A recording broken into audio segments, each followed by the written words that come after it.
Oke, shalom. Kita ketemu lagi di Ngopi Bareng, ngobrol seputar teologi bersama Bro Andre. Halo semuanya. Salam, nggak tahu ya, salam kenal atau enggak ya? Ya, kita ketemu Ya lagi kalau di buat yang belum kenal, salam kenal. kita ketemu lagi di ruang yang berbeda. Nah, sebelum kita mulai dengan satu topik yang menarik, yaitu tentang bagaimana cara pandang seorang agnostik ya di dalam perjalanan imannya. Tapi izinkan kita boleh menyapa pendengar juga lewat doa dulu. Kita memulai dengan doa ya. Yuk. Mari kita berdoa. Tuhan Yesus, terima kasih kami boleh bertemu di waktu dan ruang dimanapun pun kami berada, dan kami percaya Engkau juga hadir di tengah-tengah setiap pergumulan, pemikiran, perasaan, dan pencarian kami. Dan kiranya waktu-waktu ini menjadi sesuatu yang kami juga dapatkan satu benih yang baik untuk membuat iman kami boleh terus bertumbuh. Dan ini juga menjadi satu hal yang menolong kami bagaimana mendampingi maupun juga menemukan orang-orang yang sedang bergumul dalam iman mereka. Berkati pembicaraan kami lewat Ngopi Bareng pada hari ini, dalam nama Yesus kami berdoa. Amin. Amin. Sebenarnya apa yang kita pengen cari tahu ketika seorang itu bergumul tentang Tuhan, apalagi kalau dia bilang bahwa gue tuh seorang agnostik nih, orang yang meragukan dan kadang-kadang mungkin dalam kesehariannya juga bilang sulit banget ya untuk percaya Tuhan gitu kan ya. Nah, kadang banyak orang hari ini tuh melabelkan yang namanya gue tuh agnostik gitu kan dan lain sebagainya. Tapi sebenarnya apa sih yang ada di benak dan di pikiran mereka yang menganggap dirinya agnostik nih gitu. Iya. Mungkin buat saudara-saudara yang menonton konten kali ini, maksudnya entahkah Anda dari background seperti apa, tapi saya percaya waktu Anda buka, bisa jadi Anda buka karena memang Anda selalu ikutin Ngopi Bareng, keren ya. Atau karena memang Anda buka karena judulnya. Tapi saya harus aware bahwa ada orang-orang yang tadi Ko Yogas mention soal agnostik, dan mungkin ada sebagian dari saudara-saudara yang mungkin tidak aware apa itu agnostik kali ya. Ya. Nah, jadi mungkin kita harus ngomong dulu tentang agnostisisme atau agnostisisme. Ini adalah sebuah pandangan yang cenderung ya, atau lebih tepatnya itu mempunyai sebuah keraguan tentang Tuhan. Entahkah ada Tuhan atau tidak ada Tuhan, Tuhan mana yang benar, ya itu boleh bilang dalam satu payung besar yang namanya agnostik itu ya. Dan kenapa ini penting untuk kita bicarakan? Karena hari-hari ini kita melihat bahwa anak-anak muda kita, katakanlah kalau kita ngomong sebagai orang bergereja, anak-anak muda kita itu banyak yang hadir di gereja, tapi bagaimana mereka apa yang ada dalam pikiran mereka atau apa yang ada dalam benak mereka adalah bisa jadi mereka meragukan semuanya, atau bahkan mereka menganggap bahwa semua juga sama aja. Nah, itu adalah satu hal yang bisa kita bilang ya itu tadi payung besar agnostik itu ya. Dan itu perlu kita aware terhadap isu ini karena ini semakin banyak terjadi di sekeliling kita. Entahkah saudara menyadari atau tidak, anak-anak kita, anak-anak muda kita itu mereka ada dalam pemikiran yang tercampur baur. Nah, beberapa waktu yang lalu saya kebetulan sekarang sedang intensif untuk ada dalam satu kelas mengajar. Dan saya mengajar di sebuah institusi di mana ini remaja, atau ya boleh bilang remaja, mereka dari kecil sangat familiar dengan kekristenan. Tapi boleh bilang ya, setelah saya lakukan sebuah survei, semacam survei, 80-90% di antaranya itu sebenarnya pikirannya agnostik. Agnostik praktis gitu ya. Apa karena ada pengaruh lingkungan? Sebenarnya dari apa yang selalu mereka lihat, teman-teman mereka, apa yang mereka nonton, itu sangat mempengaruhi sekali. Coba bayangkan ya, maksudnya kekristenan yang mereka dengar adalah kekristenan yang sangat singkat. Cuman 1 jam setiap minggu. Itu pun kalau misalnya syukur-syukur kalau di rumah ada sebuah disiplin dari keluarga untuk mesbah keluarga, katakanlah secara rohani, baca Alkitab ya, saat teduh, ada disiplin itu, puji Tuhan. Tapi mereka kebanyakan mendengar secara intensif hanya 1 minggu 1 kali, 1 jam, dan itu pun belum tentu mereka fokus on. Dan itu belum tentu mereka menarik ya buat mereka. Tapi yang mereka lihat setiap hari di sosial media, influencernya, itu propagandanya atau ide-idenya tuh ide-ide yang sebenarnya syarat dengan agnostisisme ini.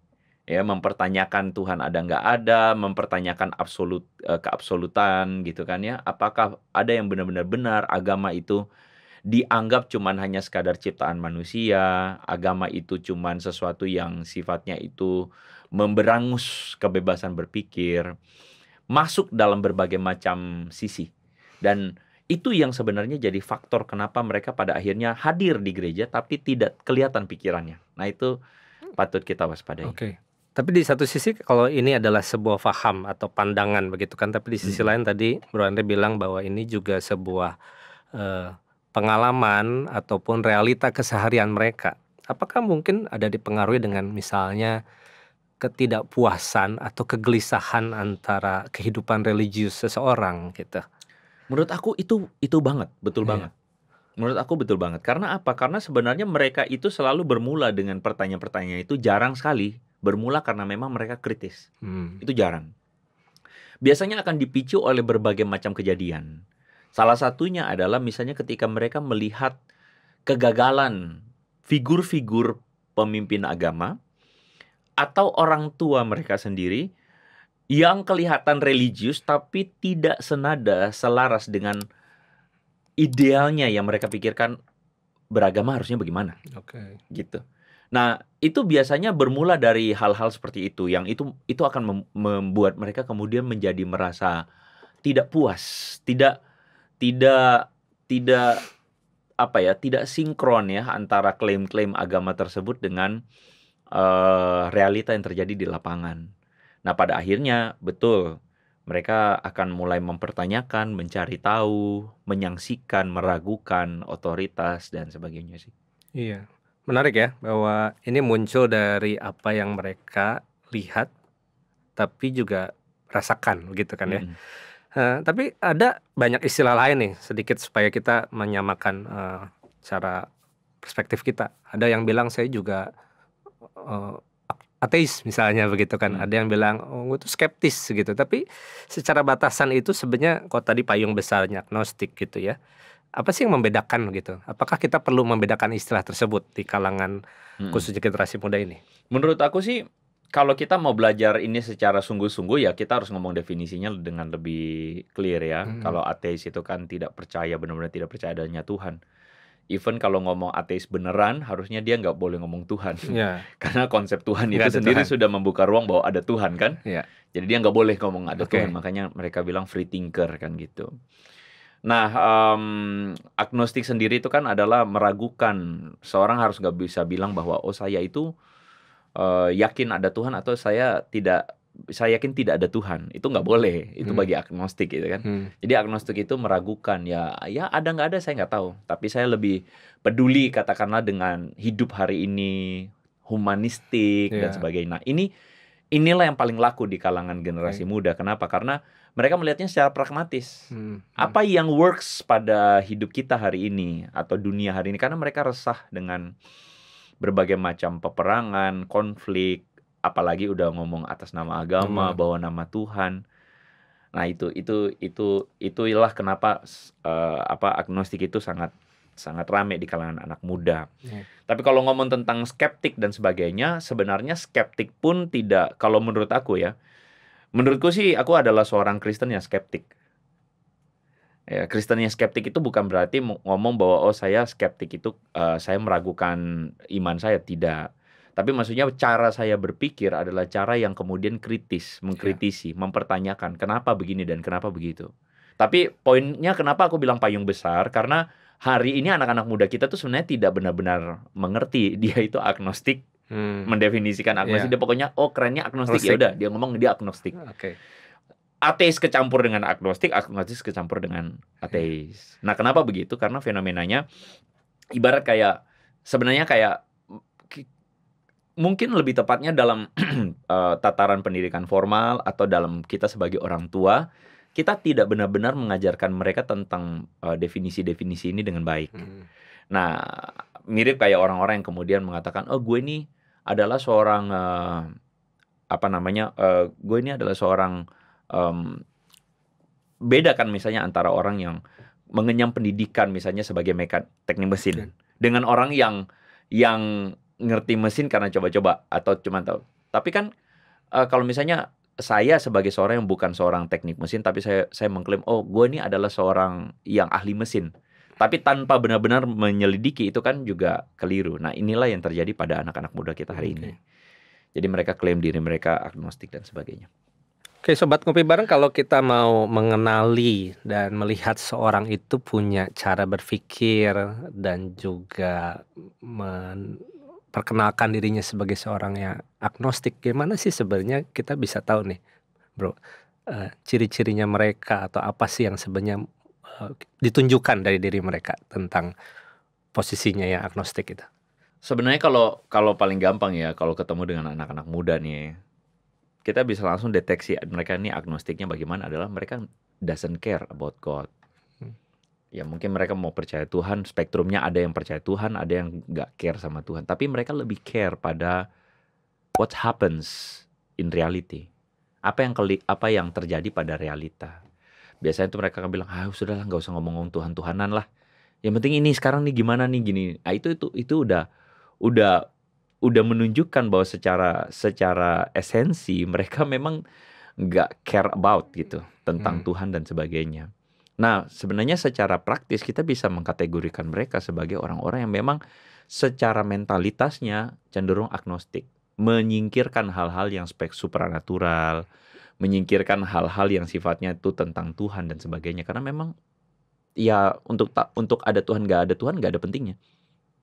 Yang pentingnya adalah sekarang. Bagaimana hidup, bagaimana cari duit, ya kan, bagaimana ngurusin ini dan itu dan sebagainya, bagaimana berbuat kebaikan. Yang penting mah kebaikan aja lah. Urusan Tuhan gak Tuhan, ya itu urusan nanti aja. Jadi itu memang tipis ya. Tipis dalam arti itu kelihatan kayak, tapi kan dia bisa percaya Tuhan. Menurutku kalau percaya Tuhan sih sebenarnya sekali lagi tadi, percaya Tuhan tuh bukan kita berpuas loh. Anak saya percaya Tuhan kok Pak.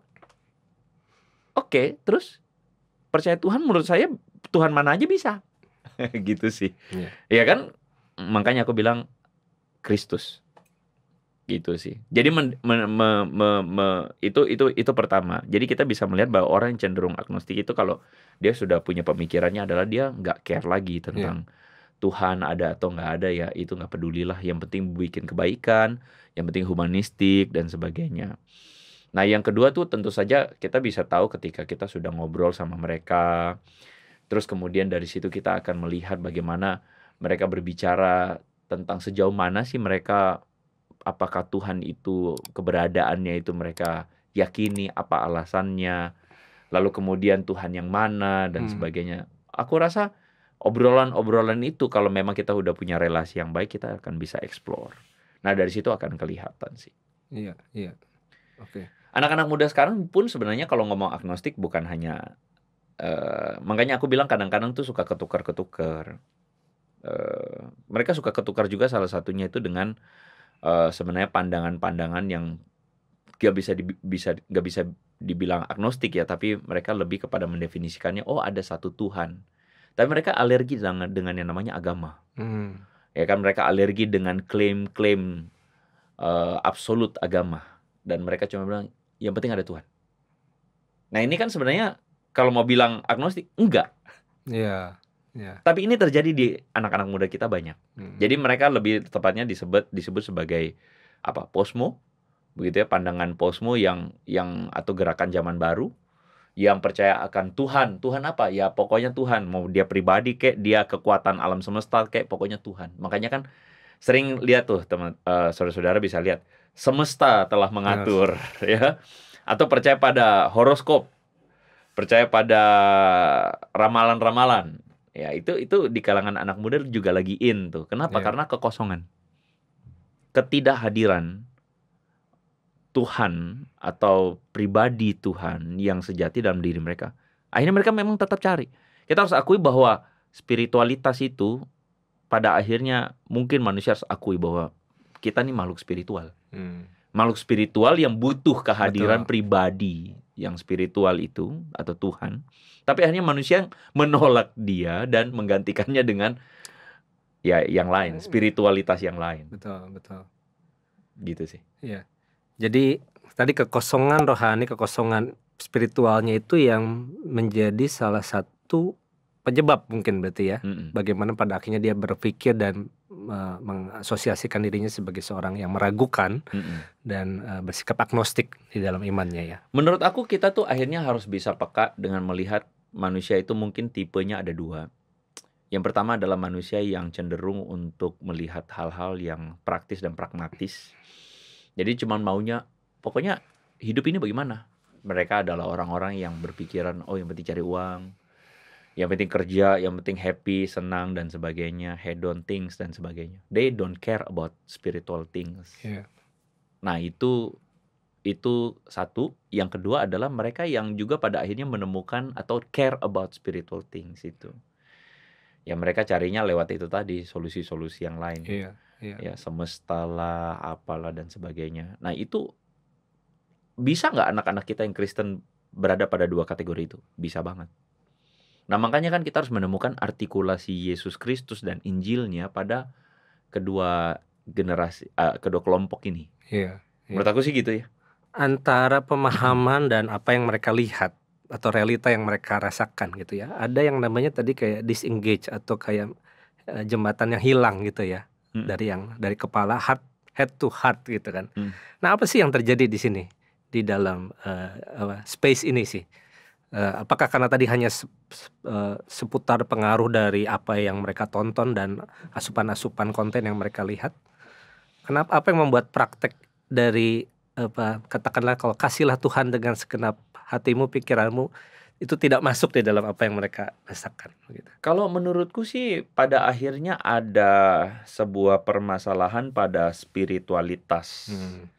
Aduh kalau ngomong spiritualitas kayaknya terlalu di awan-awan ya. Dan Tapi gini aja lah, gitu. cara beragama lah. Cara beragama yang selama ini kita bangun. Mungkin pada ini lebih kepada self koreksi ya. Bahwa mungkin tidak berlebihan ya kalau bagi saya untuk mengatakan bahwa kita terbiasa membangun cara beragama yang berbasis pada ritual. Tidak berlebihan. Saya rasa kalau saya ngomong begitu karena pengalaman pelayanan di gereja, pernah tumbuh juga sebagai seorang remaja Kristen, anak-anak yang malas ke sekolah minggu dan lebih suka nonton film kartun, remaja yang ya mulai menemukan idealisme tapi kemudian kecewa dengan majelis gereja, itu gue banget. Itu saya banget. Lalu pemuda yang kemudian kayak masih mencari identitas dan kemudian kayak fascinating dengan kultur gereja di luar gereja tradisi yang selama ini saya ada. Wah itu pengalaman saya berjalan dalam berbagai macam denominasi. Tapi kesemuanya itu menurut saya sih salah satu yang keliru dari kultur yang kita bangun adalah karena kita menjadikan beragama sebagai ritual. Kita tidak menjadikan beragama kita atau kekristenan kita sebagai sebuah hubungan atau relasi yang otentik sama Tuhan. Perjalanan relasi sama Tuhan di dalam mengasihi Tuhan dengan segenap hati, segenap jiwa dan akal budi. Khusus bagian yang terakhir, akal budi, ini adalah satu hal yang kurang kita tekankan. Ya, karena kita tidak mencari atau menemukan pribadi Tuhan dalam rasionalitas yang cukup bisa dipertanggungjawabkan sih kok. Gitu. Dan itu tidak ada pada kultur kekristenan atau menurutku kurang ditekankan dalam kultur kekristenan. Nah, itu yang bikin pada akhirnya ketika goncang, basis dari rasionalitasnya itu goyang karena nggak punya akar. Kayak ibarat, oh percaya Tuhan, kenapa lu percaya Tuhan? Oh karena Tuhan tuh nyata, waktu gua doa gua dijawab. Itu. Ya waktu gua doa, waktu ujian nasional nih, gua bersaksi nih misalnya ya, doa sama Tuhan, terus Tuhan jawab, Tuhan kasih nilai bagus misal. Nah itu adalah didasarkan pada empirik kan. Nah masalahnya empirik itu kan tidak berlaku sebagai hukum. Nah ketika dalam situasi berikutnya, ketika dia ada dalam kesulitan yang sama dan ketika dia berdoa ternyata tidak seperti yang dia inginkan, lebih tepatnya bukan tidak dijawab tapi tidak seperti yang dia inginkan, rontok itu sudah iman itu. Kenapa? Karena pada akhirnya itu menjadi satu hal yang tidak didasarkan pada pengetahuan yang benar akan Tuhan. Nah itu permasalahan atau permasalahan dari tradisi kekristenan kita. Ya. Nah, menarik sekali kalau kita bisa tadi ya di satu sisi sebenarnya apakah ritualnya salah? Ritualnya mungkin ada, setiap gereja, setiap komunitas punya tradisi masing-masing biasanya kan. Tetapi ketika pengalaman itu menjadi sebuah seperti landasan yang rapuh untuk dibangun begitu kan. Nah, tapi bagaimana sebenarnya kita tetap bisa, kalau tadi Bro Andre bilang bahwa itu menjadi sebuah pengalaman dari sejak masa muda gitu kan, menemukan realita ini. Tapi gimana sebenarnya kita tetap menemukan di dalam iman yang penuh keraguan itu menemukan Tuhan begitu. Menurut aku sih makanya kita tuh butuh, sayangnya tuh ya, kita butuh, kita jujur ya, kita kurang memiliki, aduh istilahnya pas nggak ya? Kalau ngomong mentor alay juga ya. Kita kurang memiliki senior-senior atau para pendahulu kita yang rohani, yang apa seperti kata firman Tuhan bilang tuh sebagai penjaga bagi jiwa kita itu. Menurutku permasalahan kita kurang orang-orang Kristen yang dewasa, yang bisa jadi teladan yang baik, yang hidupnya itu mungkin dia bukan orang yang bisa tahu teologi banget, tapi hidupnya itu dikagumi sebagai seorang yang benar-benar mengikut Yesus. Kita kurang para pengikut Kristus yang sejati. Role model berarti. Role model, iya oke, itu kata yang bagus. Dari tadi nggak keluar tuh kata. Role model yang bagus. Dan jangan sangka bahwa kalau ada seorang yang sifatnya rohaniwan pasti jadi role model. Belum tentu kan. Yeah. Pada kenyataannya kalau kita bahas itu panjang lebar bisa kita jembrengin juga kan. Realita yang tidak ideal. Kita kurang role model. Tentu untuk jadi role model kan nggak mudah ya, apalagi kita terjebak seringkali harus tampil sempurna, begitu kan, harus tampil rohani gitu ya. Tapi gimana bisa menciptakan dialog tadi kalau memang kita ketemu mendampingi sama mereka ini yang sedang dalam perjalanan. Role model menurutku bukan orang sempurna. Ya. Tapi role model itu adalah orang yang bisa kita percaya hatinya. Percaya hatinya bahwa dia adalah orang yang mengasihi Tuhan. Kalau dia salah dia mau bertobat. Kalaupun dia tidak sempurna dia akan bilang dia tidak sempurna. Kalau dia tidak tahu dia akan bilang dia tidak tahu juga memang. Gitu. Itu adalah pribadi-pribadi yang memang kita butuhkan.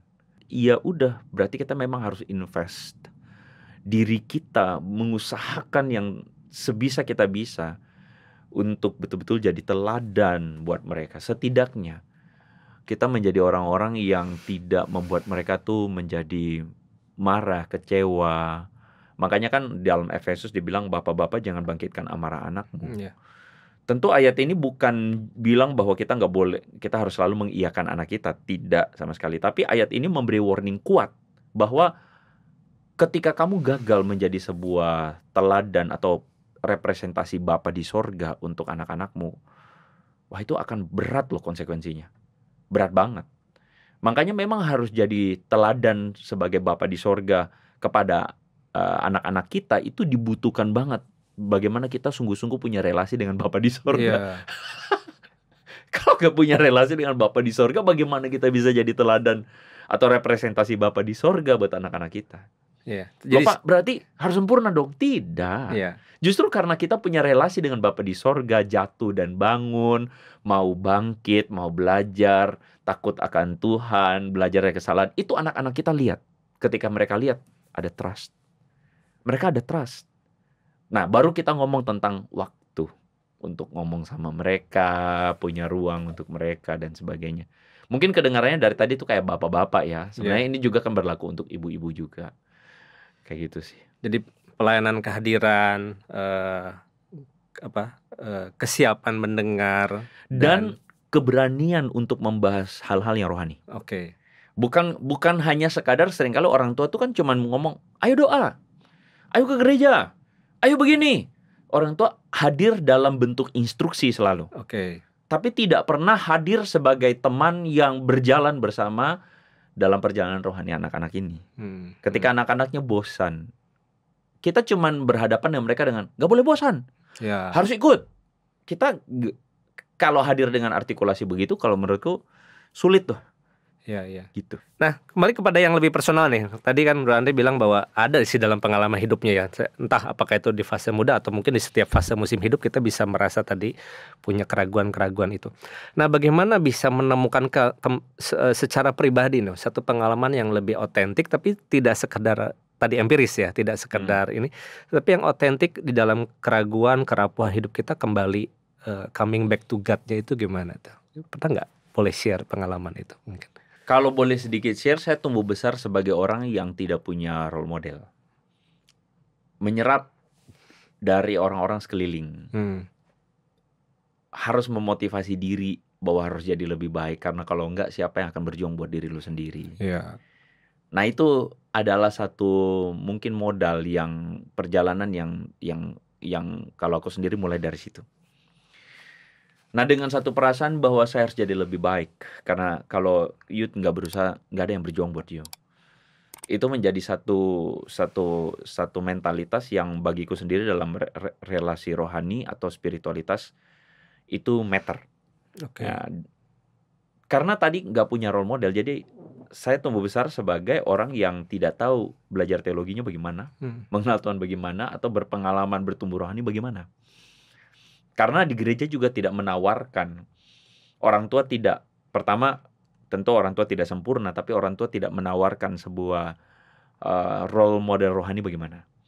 Yang kedua, gereja hanya formalitas, tidak menunjukkan satu role model rohani mesti bagaimana. Lalu kemudian berpindah pada kultur gereja yang lain, mengalami pengalaman-pengalaman yang lebih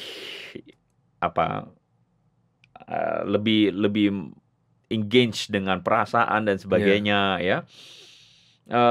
Tapi tidak menawarkan juga bagaimana bertumbuh di dalam pengenalan yang benar, pada pokok-pokok teologi yang benar. Sampai satu momen ketika semuanya itu bercampur baur, ketika kuliah baru berjumpa dengan keberagaman kekristenan. Nah, dari situ, dari pengalamanku secara pribadi, akhirnya aku puji Tuhan dan bersyukur karena diarahkan untuk kemudian mulai belajar teologi. Nah, tapi dalam perjalanan teologi pun pernah ateis 1 kali waktu sekolah teologi. Dan itu pun sembari belajar teologi, sembari ateis. Mungkin lebih tepatnya menganggap Tuhan tuh memang nggak ada sih kan, gitu ya. Tapi syukurnya karena anugerah Tuhan ya, jadi memang bukan karena ya untungnya Tuhan tolong, pada akhirnya menemukan sumber-sumber yang bagiku secara rasional bisa diterima. Dan itu menunjukkan bahwa oke, kayaknya lebih sulit untuk bilang Tuhan nggak ada daripada bilang Tuhan ada, gitu ya. Nah, masuk dalam ladang pelayanan, melihat realita pelayanan gereja, mengalami kekecewaan lagi karena stigma-stigma atau tradisi tertentu, sempat sekali lagi agnostik, tadi ateis, kemudian agnostik, tapi kemudian balik lagi. Nah, akhirnya kalau dalam perjalananku pribadi, penting banget untuk menemukan dasar kebenaran. Nah, itulah kenapa tadi aku bilang penting banget. Kalau kita ngomong soal masalah agnostik itu dasar kebenaran. Makanya aku bilang pertama, dasar rasionalitas, kenapa kita percaya kepada Yesus Kristus. Bagiku percaya kepada Tuhan itu nggak cukup. Karena you bisa percaya kepada Tuhan, tapi Tuhan mana aja. Dan agama lain pun menawarkan tentang Tuhan versi mereka. Jadi perdebatan antara ateistik dan teisme menurut aku adalah perdebatan yang tidak segalanya untuk menjawab, percaya Tuhan, gitu. Tapi lebih pada itu adalah percaya kepada Yesus Kristus. Itu paling penting menurut aku. Nah, itu dasar pertama. Dasar keduanya adalah bagaimana akhirnya menemukan bahwa kepercayaan saya pada Yesus Kristus tidak berakhir pada saya percaya. Tapi berujung kepada bagaimana saya menghidupi hidup saya mengikut pada Kristus. Yang dimana saya juga butuh orang-orang menghargai kehadiran orang-orang yang sudah jadi pendahulu saya. Gitu, pendahulu saya dalam mengikuti Yesus. Nah, aku pikir dua hal itu penting. Gitu sih kira-kira. Iya. Mungkin istilahnya hari ini tuh faith, iman personal itu kan jadi sesuatu yang penting tadi ya. Iman kita kepada Tuhan Yesus dan pengenalan kita yang terus bertumbuh di dalam dasar-dasar kebenaran yang kokoh. Tapi juga sebuah faith seeking understanding-nya begitu kan. Jadi pemahaman, pengenalan, pengalaman itu menjadi sesuatu yang terus dibangun dan Hmm. ditambahkan dengan tepat di atasnya, begitu ya. Saya teringat satu refleksi teologis dari beberapa teks Alkitab. Contohnya ada seorang ayah yang bergumul tentang ketika anaknya sakit dan dia minta kepada Tuhan Yesus minta disembuhkan. Dia berkata di dalam imannya seperti begini, Tuhan tolong aku yang tidak percaya ini untuk percaya, begitu kan? Mungkin kalau kita ingat bagian itu ya. Nah, bagaimana kita merefleksikan itu di dalam perjalanan iman kita, apalagi waktu kita membina, mengajarkan keluarga, jemaat kita dengan baik, sehingga tadi ya, create safe community-nya, dialognya terbangun, tetapi keterbukaan dan kerinduan itu juga bisa muncul sehingga generasi atau orang-orang yang mengatakan dirinya agnostik ini bisa show up ya, dan akhirnya bisa menemukan sendiri juga di dalam tadi seperti yang Bro Andre bilang, menemukan Tuhan di dalam semua semarak iman dan pertumbuhan iman perjalanan hidupnya, begitu ya buat saya. Nah, pertanyaan terakhir adalah tadi, iman yang otentik itu apakah benar-benar harus mengalami tadi ya jatuh dan bangunnya, atau ada seorang yang mengatakan enggak kok, saya dari keluarga yang baik, iman keluarga orang tua yang baik dan sepertinya tidak terlalu banyak seragam, kan kita sering dengar gitu tuh. Semuanya baik-baik saja begitu kan. Apakah itu juga bisa kita bilang sama-sama iman yang otentik seperti itu, atau harus tetap dengan jatuh bangunnya begitu? Kalau menurut aku, tadi aku tertarik tuh ya dengan perkataan Koko yang bilang bahwa ada orang yang lahir dari keluarga baik-baik saja, sekolah juga baik-baik, kerjaan baik-baik, Iya. semuanya baik kok gitu. Menurut aku itu kasus langka sih. Mm-mm. Ada nggak? Ada. Apakah itu sesuatu yang salah? Menurut aku tidak juga. Gitu. Menurut aku tidak juga. Karena menurut aku percaya akan adanya Tuhan yang memproses setiap kita secara unik. Dan jika memang dia memproses orang tersebut tidak pada kondisi jatuh bangun banget gitu ya nggak apa-apa juga sih menurut aku ya. Selama memang orang tersebut pada akhirnya memang punya satu devosi dalam dirinya kepada Tuhan, kepada Kristus, yang aku pikir ya itu bagiannya, puji Tuhan aja gitu kan. Tapi bagi kita yang pahit, jatuh bangun dan sebagainya, ya hargailah itu sebagai proses perjalanan Tuhan yang menurut aku indah ya. Maksudnya jatuh bangun, krisis, ketidakpercayaan, menurut aku Tuhan gak baper tuh kalau kita gak percaya. Menurut aku ya, Tuhan tidak baper, Tuhan juga tidak panik di sorga, Tuhan juga tidak kebakaran jenggot ketika ada di antara kita yang kemudian meragukan dia. Tapi dia adalah Tuhan yang kemudian hadir dan memberi ruang buat kita untuk ragu, takut. Dia bahkan memberi ruang untuk kita gagal. Tetapi dia selalu ketika dikatakan dalam ruang-ruang tersebut, dia selalu hadir sebagai jalan keluar, sebagai jalan pencarian. Yang menurut aku setiap kita kalau ngalamin itu, kita harus punya satu mentalitas itu tuh. Mentalitas untuk mencari. Bukan mau mengecilkan ya, tapi ada sebagian orang yang pada akhirnya berhenti mencari. Berhenti dan kemudian mengambil keputusan sendiri untuk aku berhenti deh atau aku inilah. Ya oke, it's your choice, tapi kalau aku bilang Tuhan hadir dalam kebaikan dan kesetiaannya, dan dia selalu punya jawaban kok gitu. Ya kita tergantung mencarinya sungguh-sungguh atau enggak. Kebanyakan kan kita tuh sotoy. Kita sok tahu dan kita sampai pada kesimpulan yang menganggap diri kita hebat bener banget gitu. Gitu sih, yang aku pikir aku perlu underline adalah sebuah kerendahan hati untuk mencari. Oke, Sobat Ngopi Bareng, kita mendengar tentang apa yang kita diskusikan hari ini. Ternyata agnostik itu menjadi satu bagian bahkan ya di dalam perjalanan iman kita mengikut Tuhan ya, dan kita membiarkan itu menjadi sebuah milestone yang baru sebenarnya kalau kita bergumul bersama Tuhan, menemukan tadi role model yang tepat atau komunitas yang benar yang boleh membawa kita bisa bertumbuh bersama-sama dan menemukan kembali iman yang boleh dibangun, begitu ya. Tapi seandainya nih, andai dari para sobat ngopi bareng yang hari ini mendengar dan sedang bergumul dalam iman mereka, mungkin sebagai penutup, Bro Andre, kira-kira apa yang bisa menjadi kesimpulan atau konklusi buat di mana mereka perlu memulainya, starting overnya kembali sebagai penutup? Kalau menurut aku, sebagai orang tua atau sebagai kakak rohani atau sebagai seorang Kristen katakanlah, terutama kepada katakanlah generasi yang berasal dari tradisi Kristen tetapi kemudian mulai gimana-gimana tuh ya, atau anggaplah mulai agnostik. Terimalah mereka dengan segala keagnostikan mereka sebagai sebuah perjalanan rohani yang unik dalam diri mereka sendiri. Yeah. Kita seharusnya tidak menjadikan mereka sebagai musuh, atau kita anggap sebagai wah ini anak saya ada benalu nih di kepala mereka gitu ya. Yeah.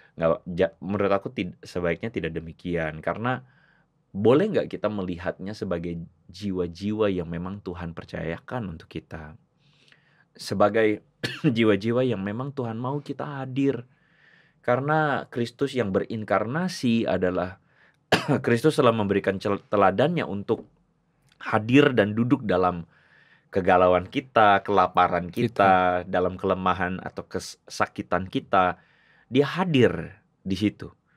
Dia hadir untuk memberikan terang. Maka kita pun sebenarnya harus hadir juga, duduk bersama dengan mereka. Jadi hargai saja, dan yang terutama menurut aku yang paling penting adalah bagaimana relasi kita dengan Bapa akan menolong kita untuk bisa hadir dengan tepat sih dalam situasi seperti ini. Ini adalah seri daripada Ngopi Bareng tentang bagaimana kita berhadapan ataupun berinteraksi dengan orang-orang yang menganggap dirinya agnostik, dan saya berharap pelayanan Bro Andre di tengah-tengah sebagai seorang influencer, content creator yang bisa mempertemukan banyak orang kepada Tuhan menjadi sesuatu yang menjadi berkat buat banyak generasi. Terima kasih. Iya, mari kita berdoa tutup ya. Bapa di surga, terima kasih kami belajar, mendengar, dan juga mengakui bahwa di dalam perjalanan iman kami juga bukan orang yang senantiasa sempurna, tetapi disitulah Tuhan menghadirkan kasih-Mu dan kesempurnaan-Mu untuk menjangkau dan merangkul kami. Bahkan juga kepada mereka yang sedang di dalam masa-masa mereka di low-key, dalam masa-masa yang sulit, masa-masa yang meragukan, mempertanyakan. Tapi biarlah hati mereka juga terpaut kepada Tuhan dan Engkau sendiri yang mempertemukan, menjangkau, dan bahkan memperkenalkan orang-orang yang boleh berjalan bersama mereka. Sehingga ini menjadi satu perjalanan yang utuh, yang otentik, yang berharga, karena kasih Tuhan selalu terulur dan menjangkau setiap orang. Terima kasih, kiranya seri daripada Ngopi Bareng hari ini menjadi berkat buat kita semua. Dalam nama Yesus kami berdoa. Amin. Amin. Oke, terima kasih Bro Andre. Thank you semuanya. Ngopi Bareng ketemu lagi di seri berikutnya.